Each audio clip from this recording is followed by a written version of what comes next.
Praise the Lord, good morning आप सबको, जय मसीह की।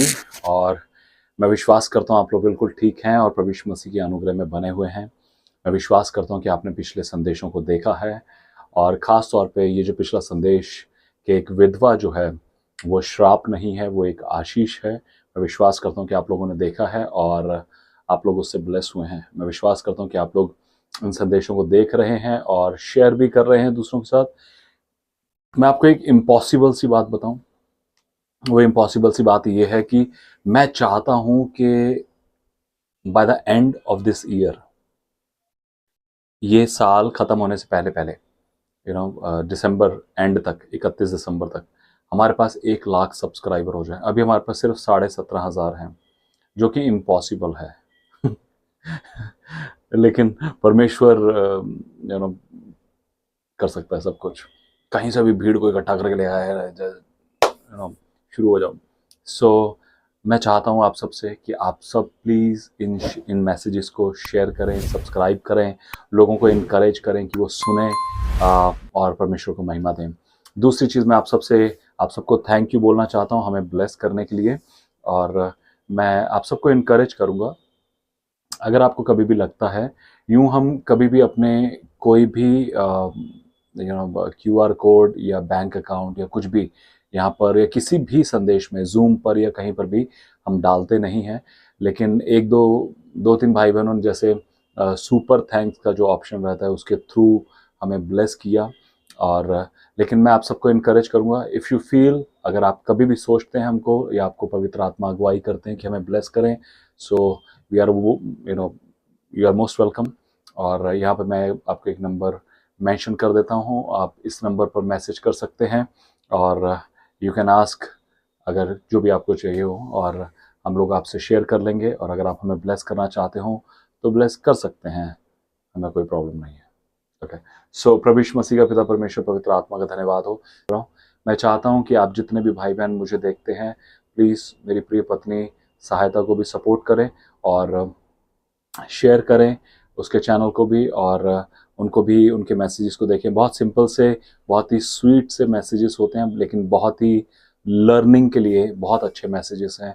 मैं खुद भी उनसे बहुत सी चीज़ों को सीखता हूं और आप लोगों के बीच में शेयर भी करता हूं। आपको पता नहीं कि मैंने मेरी पत्नी से सीखा है, लेकिन मैं आपसे सच बोलना चाहता हूं, मैं मेरी पत्नी से बहुत कुछ सीखता हूं। हालेलुया। और हर पत्नी को सीखना चाहिए। यू नो मैं आज ये बात आपसे क्यों शेयर कर रहा हूं? पत्नी जो है ना, वो एक बहुत बड़ी ब्लेसिंग है। एक बीवी, एक पत्नी, एक बेटी, एक माँ, एक बहू, बहुत बड़ी ब्लेसिंग है। एक बहन, एक स्त्री के जितने भी रूप कहे जाते हैं समाज में, ये बड़ी आशीष है। एक बहन के रूप में वो बहुत बड़ी आशीष है। जिनकी बहनें हैं वो जानते हैं, मेरी है, बड़ी है। और जिनकी पत्नियां हैं वो समझ सकते हैं। बहुत सी पत्नियां बहुत सी प्रॉब्लम क्रिएट भी करती हैं, लेकिन जो बुद्धिमान पत्नियां हैं, जो बुद्धिमान स्त्री है, वो घर को बनाती है, वचन कहता है। ठीक है। सो मैं सच में उन बहनों के लिए, माँ तो माँ है, उसके लिए कोई एक्सप्लेनेशन है ही नहीं, वो सबकी है। और आप जितने भी मुझे देख रहे हैं, आप बिना माँ के नहीं हैं। हम सब अपनी माँओं के द्वारा ही यहाँ पर आए। परमेश्वर ने उसी को चुना कि हम लोग इस दुनिया में आ सकें, है ना। सो माँ, एक बहन, एक पत्नी, एक बहू भी एक बहुत बड़ी ब्लेसिंग है। मैं जानता हूँ बहुत सी बहुएं बहुत सी प्रॉब्लम भी क्रिएट करती हैं, लेकिन जो अच्छी बहुएं हैं वो बहुत बड़ी आशीष हैं। सो और बहनें, बहुएं, पत्नियाँ और माएँ, हर रूप में स्त्री जो है बहुत अच्छी है। मैं सारी बहनों को, सारी माँओं को, और जिन जिन की पत्नियां हैं उन सबको भी, और सिस्टर्स को, सबको जय मसीह की बोलता हूँ यीशु मसीह के नाम से। और मैं प्रभु यीशु मसीह के नाम से आपको सबको आशीषित करता हूँ। आपको वो फ्रेज याद है जहां पर प्रभु यीशु मसीह ने 5,000 पुरुषों को रोटी खिलाई? वहां पे लिखा है कि 5,000 पुरुषों को, है ना, रोटी खिलाई। 5,000 से ज्यादा पुरुषों को रोटी खिलाई, लेकिन वहां पे स्त्रियों की संख्या नहीं लिखी है। जानते हैं क्यों? किसी परमेश्वर के दास ने ऐसा कहा कि हर मीटिंग में, आप किसी भी मीटिंग, किसी भी चर्च में देखेंगे तो पुरुषों की जो संख्या है वो थोड़ी होती है, लेकिन स्त्रियों की जो संख्या होती है हमेशा ज्यादा होती है। हमेशा ज़्यादा होती है, क्योंकि स्त्रियां जो है परमेश्वर की नज़र में एक अलग ही दृष्टिकोण, एक अलग ही सामर्थ्य, एक अलग ही कुछ है, और वहां पर ऐसा परमेश्वर के दास ने बताया कि स्त्रियां इतनी ज़्यादा थी कि उनकी काउंटिंग नहीं हो सकती थी। पुरुषों की काउंटिंग हो सकती थी 5,000 है, उससे थोड़े से ज्यादा यार खिला दो इनको, लेकिन स्त्रियां इतनी ज्यादा होंगी कि उनकी काउंटिंग नहीं हो सकी, इसलिए स्त्रियों की कोई गिनती नहीं दी गई। लेकिन जब प्रभु यीशु मसीह ने सबको खाना खिलाया तो वो सबको, स्त्रियों पुरुषों सबको खिलाया होगा, लेकिन काउंटिंग जो है वो पुरुषों के बारे में बताई गई। आज मैं उन्हीं बहनों के बारे में, स्त्रियों के बारे में आप सबसे बात करने जा रहा हूं।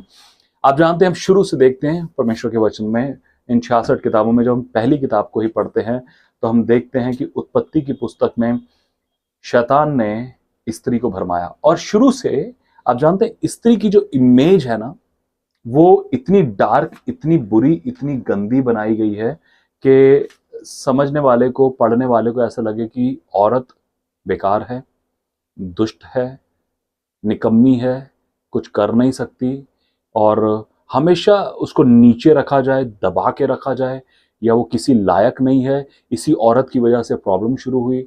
बहुत से लोग ऐसा प्रचार भी करते हैं कि औरत की वजह से प्रॉब्लम शुरू हुई।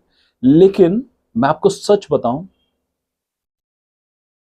शैतान इस बात को जानता था कि एक स्त्री के हाथ में आसान है, एक स्त्री को आसान है अपने पुरुष को कन्विंस करना।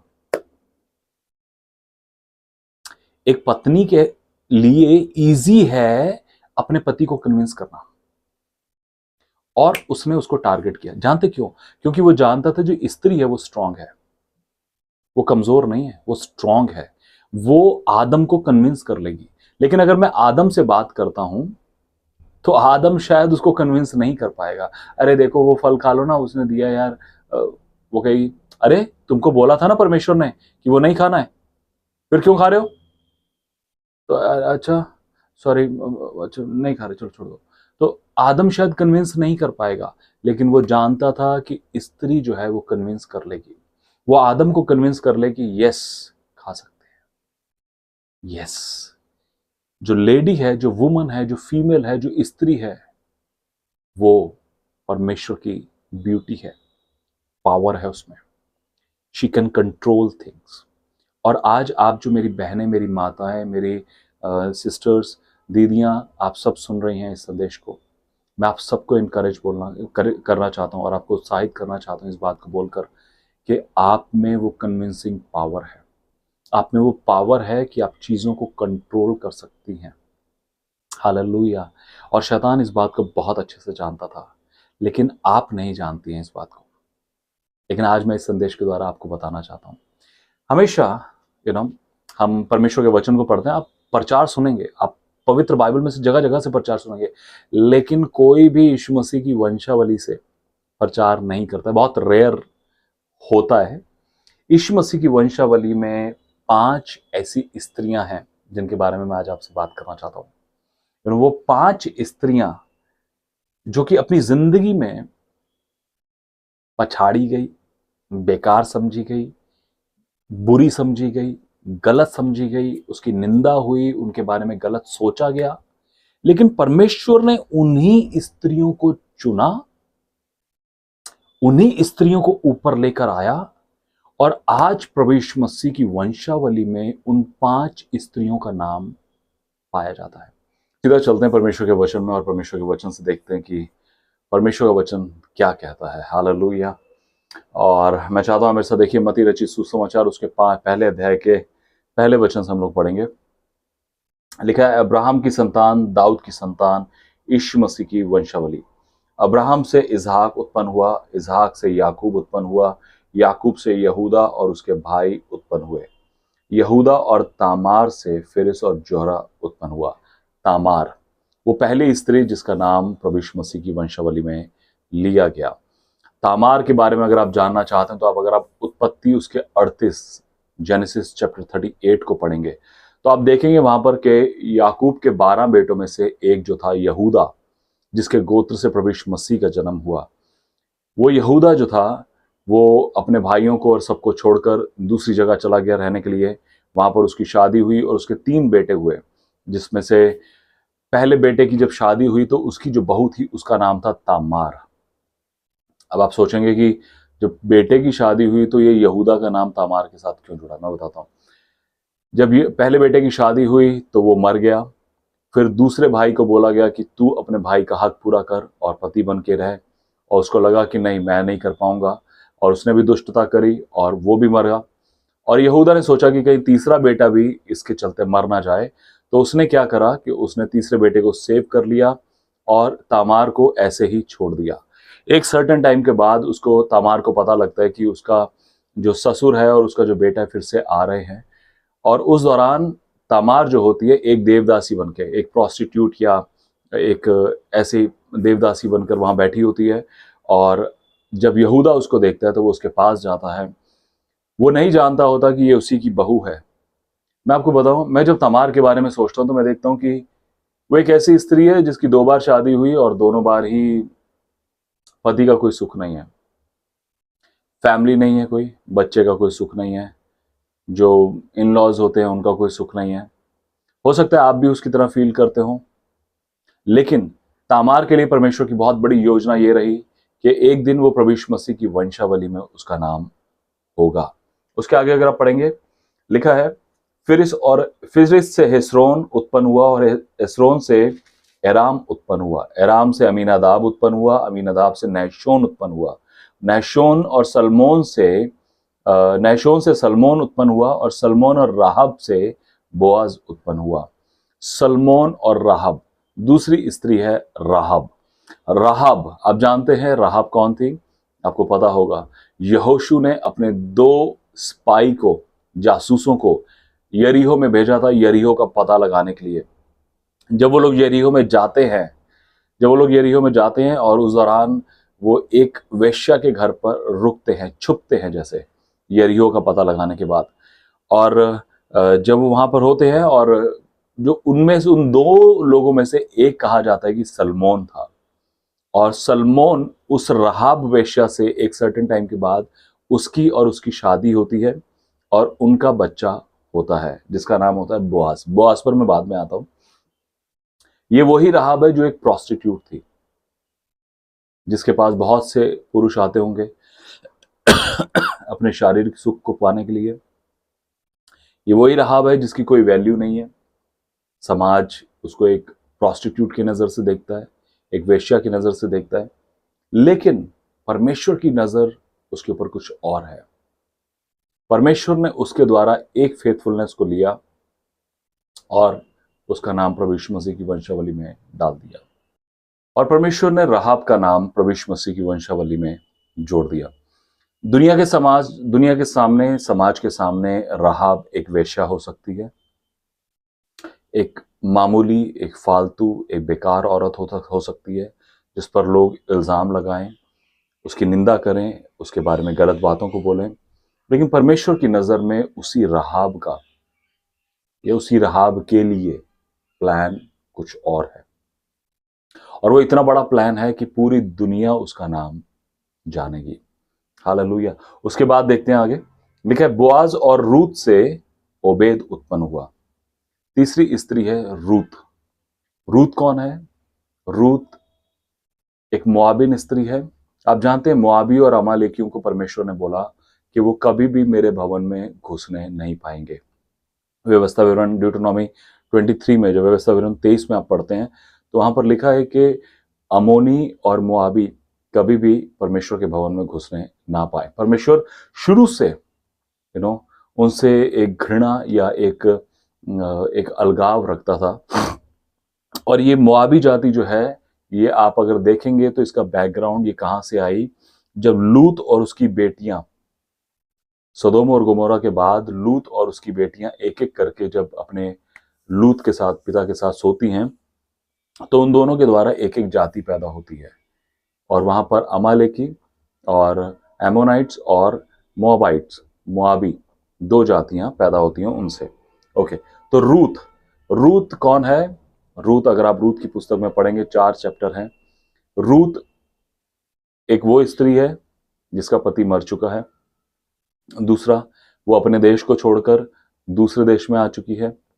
तीसरा, वो एक विधवा है, वो एक परदेसी है, वो एक अनाथ है, उसका कोई नहीं है। इवन उसके साथ उसकी ननंद कहिए, सॉरी, उसकी देवरानी कहिए या जेठानी कहिए, दोनों में से कोई एक होगी वो। उसका नाम था ओरपा। ओरपा और रूत दोनों नाओमी की बहुएं थी। और एक समय आया जब दोनों के पति मर गए, इवन तीनों के पति मर गए, और नाओमी ने उनको बोला कि भाई तुम अपने अपने घर वापस चले जाओ। तो उन्होंने बोला नहीं, हम नहीं जाएंगे। फिर दोबारा उसने बोला। तीसरी बार में ओरपा को समझ में आ गया कि मैं निकल जाती हूँ। रूत ने कहा कि ना, मैं तुझे छोड़ूंगी, जहां तू रहेगी वहां मैं रहूंगी, जहां तेरे लोग होंगे मेरे लोग होंगे, जो तेरा परमेश्वर होगा मेरा परमेश्वर होगा, जहां तू मरेगी मैं मरूंगी, खत्म। और उसने उस डेडिकेशन को दिखाया, और रूत ने डिसीजन लिया कि मैं अपनी सास के साथ रहूंगी। और वो अपनी सास के साथ रहना शुरू करती है, अपने देश को छोड़कर आकर दूसरे देश में रहती है, और वहां पर उसको बोआज के खेत में काम करने का मौका मिलता है। और बाद में बोआज और रूत का विवाह होता है, जिसके द्वारा दाऊद की वंशावली पैदा होती है। हालेलुया। तो रूत कौन है? एक विधवा है, एक परदेसी है, एक अनाथ है, एक ऐसी स्त्री है जिसकी कोई वैल्यू नहीं है, यंग भी है, यू नो इजी है उसके लिए कहीं पर भी टेम्पटेशन में गिर जाना, व्यभिचार में गिर जाना, या किसी से भी प्यार कर लेना, मोहब्बत कर लेना। लेकिन उसका जो डेडिकेशन है कि नहीं, मैं फेथफुल रहूंगी, मैं अपनी सास के अधीनता में रहूंगी, मैं एक सही जीवन को जीऊंगी। और उसका प्रतिफल क्या होता है? आज प्रभु यीशु मसीह की वंशावली में हम रूत के बारे में पढ़ते हैं। मैं इन सब बातों के बारे में बताते हुए मैं उसके आगे बताता हूं आपको। उसके आगे देखिए, और ओबेद से यीशे उत्पन्न हुआ, और यीशे से दाऊद राजा उत्पन्न हुआ।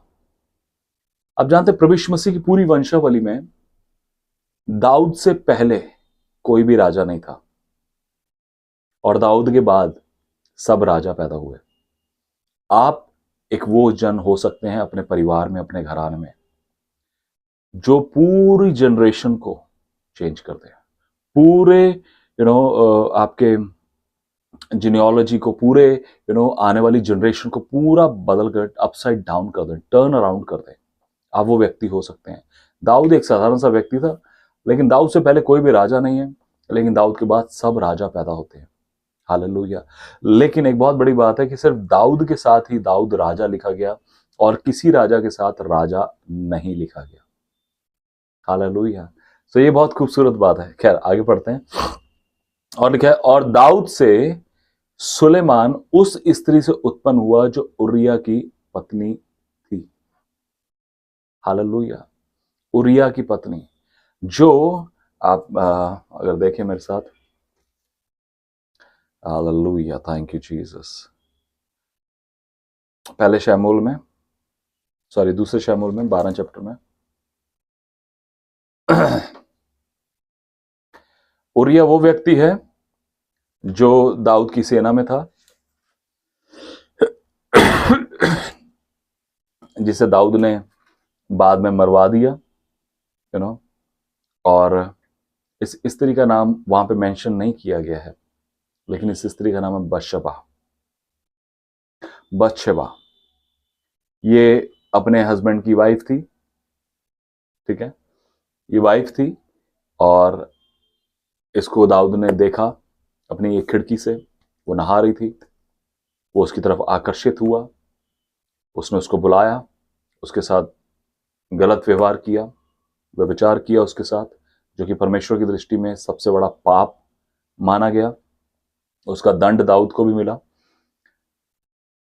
लेकिन जब बाद में वो प्रेग्नेंट हो गई, और दाऊद ने उसके पति उरिया को मरवा दिया, उसके बाद बतशेबा जब प्रेग्नेंट होगी, बाद में बतशेबा दाऊद के साथ रहने लगी, और वो उसी की पत्नी हो गई। और इस तरह से बतशेबा का नाम भी, जबकि वहां पे मेंशन नहीं किया गया है, उरिया की पत्नी बोला गया है, वो भी प्रभु यीशु मसीह की वंशावली में आ गई। अब ये कौन है?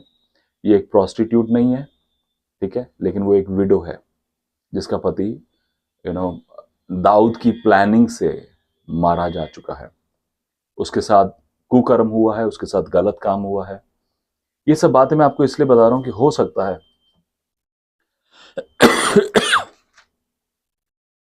बहुत सी बहनों के साथ, बहुत सी बेटियों के साथ बचपन में ही गलत काम हुए होते हैं, गलत व्यवहार हुआ होता है। बहुत सी बहनों के साथ बहुत से रिलेटिव्स, अंकल, रिश्तेदार, पहचान वाले उनको फिजिकली अब्यूज करते हैं, मोलेस्ट करते हैं, उनके साथ शारीरिक शोषण करते हैं। हो सकता है आप उनमें से एक हों जिनके साथ कभी भी ऐसा कुछ हुआ और बहुत बार हम उनको माफ नहीं कर पाते। तो अगर आप इन चारों स्त्रियों की लाइफ को देखेंगे, चाहे वो तामार हो, राहाब हो, रूथ हो और बशबा हो, इन चारों की लाइफ को अगर आप देखेंगे तो कुछ सिमिलरिटीज को देख पाएंगे। और वो सिमिलरिटीज ये हैं, विडो है, अकेली हैं, उनका कोई नहीं है, उन पे इल्जाम है, उनकी कोई वैल्यू नहीं है, यूजलेस हैं, समाज की नजर में बेकार हैं, लेकिन परमेश्वर के दृष्टिकोण से बहुत वैल्यूएबल है। इतनी वैल्यूएबल है कि परमेश्वर ने ये डिसाइड किया कि प्रभु यीशु मसीह की वंशावली में उनका नाम हो। हालेलुया। प्रभु यीशु मसीह के जन्म का जो जो प्रभु यीशु मसीह का इस दुनिया में आने का जो चेन बनेगी, उसमें इन चार स्त्रियों के नाम हों। अब पांचवी जो स्त्री है, मेरे साथ देखिए 16 वचन। याकूब से यूसुफ उत्पन्न हुआ जो मरियम का पति कहलाया। इस बात को समझ लीजिएगा, यूसुफ कभी भी प्रभु यीशु मसीह का पिता नहीं था, ठीक है। वो मरियम का पति जरूर कहलाया, लेकिन प्रभु यीशु मसीह का पिता नहीं, क्योंकि प्रभु यीशु मसीह मरियम और यूसुफ के शारीरिक संबंध के द्वारा पैदा नहीं हुआ। प्रभु यीशु मसीह पवित्र आत्मा के द्वारा मरियम के गर्भ में आए। हम सब जानते हैं इस बात को, ठीक है। जो मरियम का पति था और मरियम से यीशु जो मसीह कहलाता है उत्पन्न हुआ। हालेलुया। पांचवी स्त्री है मरियम, जो कि बहुत यंग थी। यंग मुझे लगता है कि 15 से 18 साल के बीच में होंगी। परमेश्वर का चुनाव उस स्त्री के लिए, उस लड़की के लिए था कि इसके द्वारा मैं अपने पुत्र को, या मैं यूं कहूं कि स्वर्ग का जो राजा है उसको दुनिया में लेकर आऊंगा।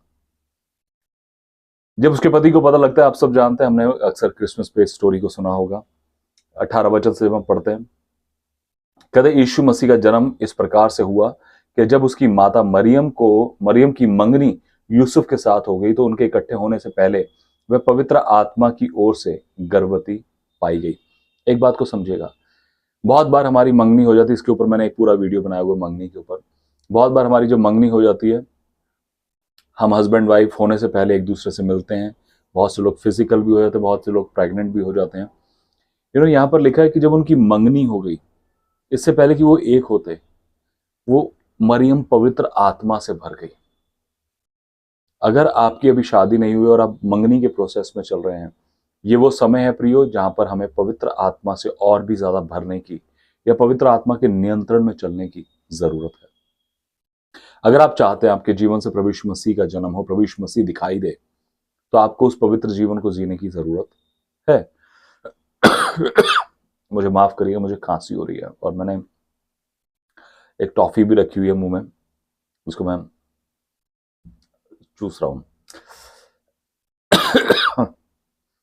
यहाँ पे हम 5 स्त्रियों को देखते हैं जिनके बारे में लोग इवन यूसुफ ने मरियम के बारे में यही सोचा कि वो सही नहीं है, शायद किसी और से प्रेग्नेंट हो गई है, और उसने उसको बदनाम करना तो नहीं चाहा, लेकिन उसको छोड़ देना चाहा कि ठीक है, मैं नहीं करूंगा शादी।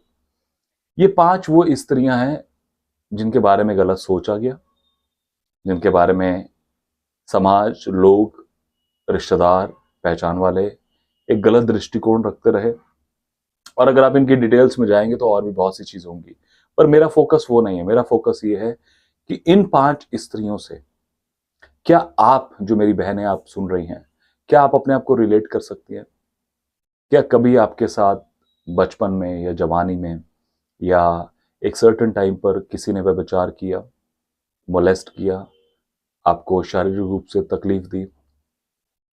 हो सकता है शादी से पहले आपका कोई बॉयफ्रेंड कोई अफेयर रहा हो, आप उनके साथ किसी रिश्ते में जुड़े हों।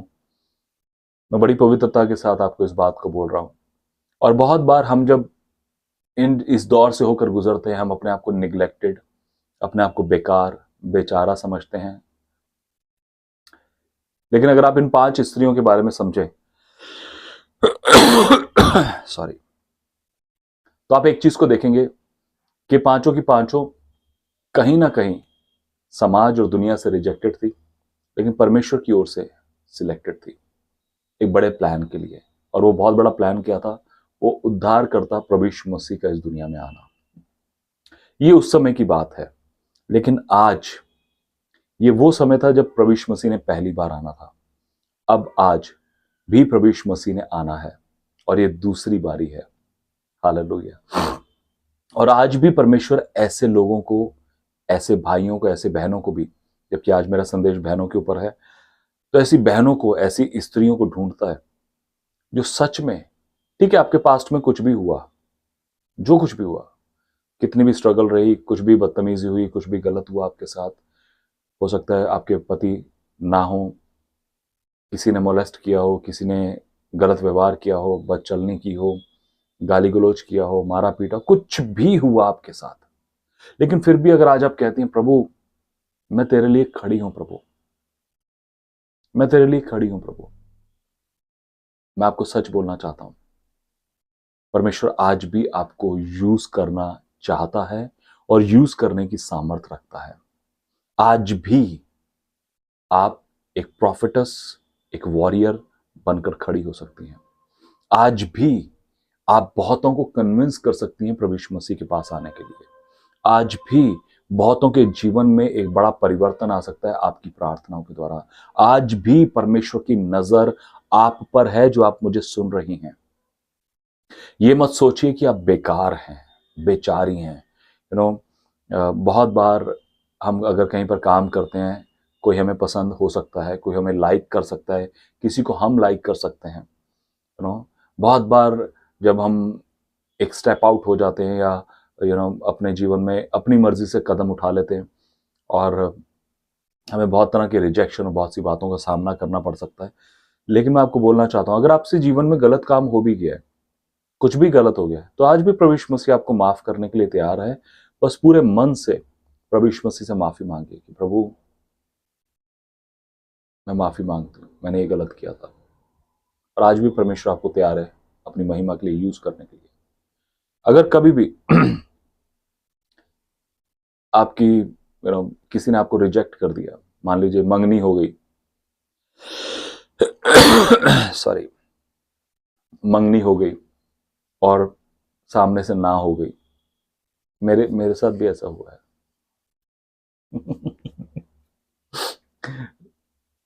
होता है, होता है, होता है, होता है। लेकिन परमेश्वर ने आपके लिए बेस्ट रखा हुआ है। परमेश्वर ने मेरे लिए बेस्ट रखा हुआ है। हालेलुया। और परमेश्वर मेरे जीवन में सहायता को लेकर आया। परमेश्वर ने आपके लिए बेस्ट रखा हुआ है, अभी भी वो खत्म नहीं हुआ है उसका प्लान आपके लिए। मैं आप सबको इनकरेज करूंगा, आप भी आने वाले समय में और इस समय में डबोरा हो सकती हैं, आप भी रूथ हो सकती हैं, आप भी एस्तर हो सकती हैं।